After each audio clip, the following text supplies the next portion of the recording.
Hi, I'm Joanne Marco, a museum educator at Crystal Bridges Museum of American Art, and this is Bridging the Gap, a series of digital art engagements. In this 5-part video series, we will be looking at Valley of the Catawissa in Autumn by Thomas Moran. It will be helpful to have paper and something to write with to respond to the prompt in the video. Please pause the video to collect what you need. Before we get started discussing this work of art, let's take a few moments to look closely at it. Start by letting your eyes wander around the work of art, taking notice of some of the details, such as the colors that the artist is using and objects you recognize in the painting. Please pause the video to give yourself a few moments to look.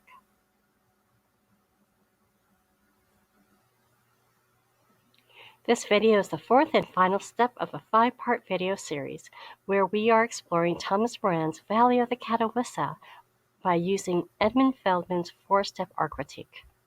Let's recap the previous steps. In the first step, called Describe, we simply became acquainted with the artwork.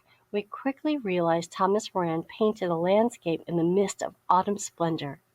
We observed mountains, trees, clouds, and rocks, but yet no trace of mankind. We are very much aware that Moran was part of the Hudson River School, where artists painted nature in its most sublime condition. These artists were influenced by European Romanticism as well as American writers Henry David Thoreau and Ralph Waldo Emerson. Both were part of the Transcendentalist movement, which was in response to the Industrial Revolution. These are wonderful subjects for further research. In the step Analyze, we took a purely analytical approach by discussing the elements of art and the principles of design. Moran used these devices to create the objects to convey a message or story. Since we notice he uses an array of devices which have such complexity, we had to break this step into 2 videos. In the third step, Interpret, along with our analytical approach, we added in our own interpretation, which will vary depending on individual personal experiences, beliefs, and feelings. Remember, we compared this to a chocolate vanilla swirl ice cream. One flavor is the objective, the analytical part, and the other flavor is the subjective, or opinion. If you did the added challenge in the previous video, you may have discovered that everyone has their own interpretation. The fourth and last step is Decide, or some people may call it the judgment step.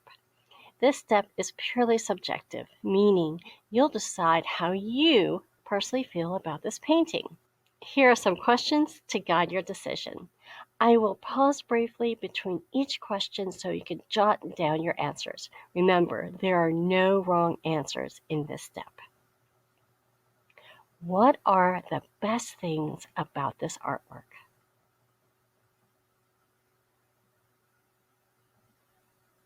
What are the worst things about this artwork?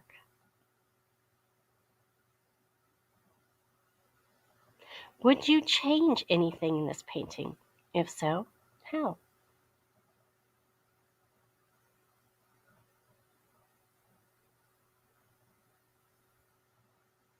Is Moran successful in capturing the beauty and majesty of nature?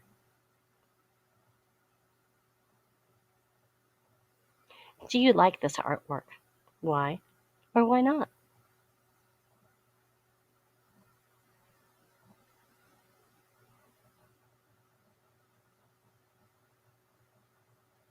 If you did the challenge from the previous video, did your opinion change after hearing what others had to say about this artwork? If it did, how?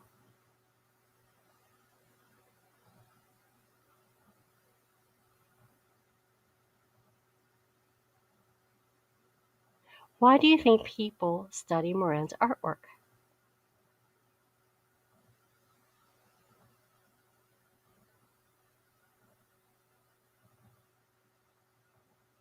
Are you inspired to do further study on Moran or the Hudson River School?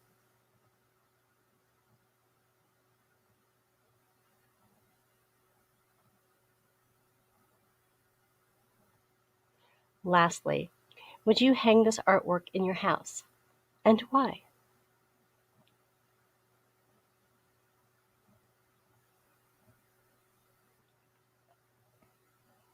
I hope you've enjoyed our journey by way of a formal art critique. We've done a lot of work in this analysis of Thomas Moran's Valley of the Catawissa in Autumn.